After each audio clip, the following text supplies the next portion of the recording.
This is MHP from MSNBC and Wake Forest University for MadameNoire.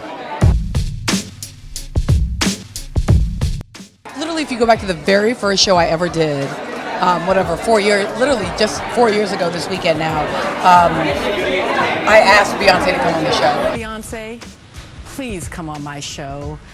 Please, seriously. Beyoncé, I am putting you on notice. This is the beginning of my official campaign to do whatever I have to do to book you for an interview on MHP. I'm a little bit of a, Beehive stan, but beyond that, I also just find her to be this fascinating kind of cultural icon, and the things that she's doing, the way that she's doing, performing gender and race and politics and all these things are just fascinating to me. And so we have used Beyoncé as a lens to think about everything over the course of the past 4 years on the show.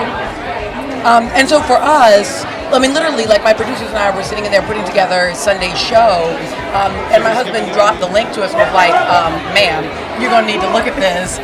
And we were climbing up the walls. We were like, oh my God, we have to rewrite the whole damn show. We're throwing out segments, booking new guests. So, they're just things that for us, New Orleans, Black Lives Matter, race, gender, Beyoncé, again, I wanted an hour on it, but the fact that there's backlash, notes, and rock, of course there is. I don't think we're in a revolution.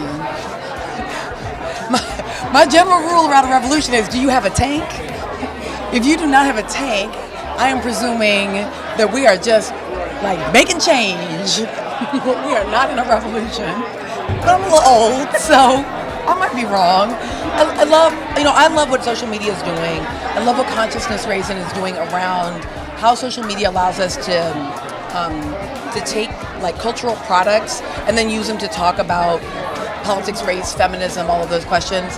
But I'll just point out that if you think about the sit-in movement that starts at North Carolina A&T at the Woolworth counter, not only before social media, but before cell phones, before even most dorms have phones, those sit-ins spread within the week.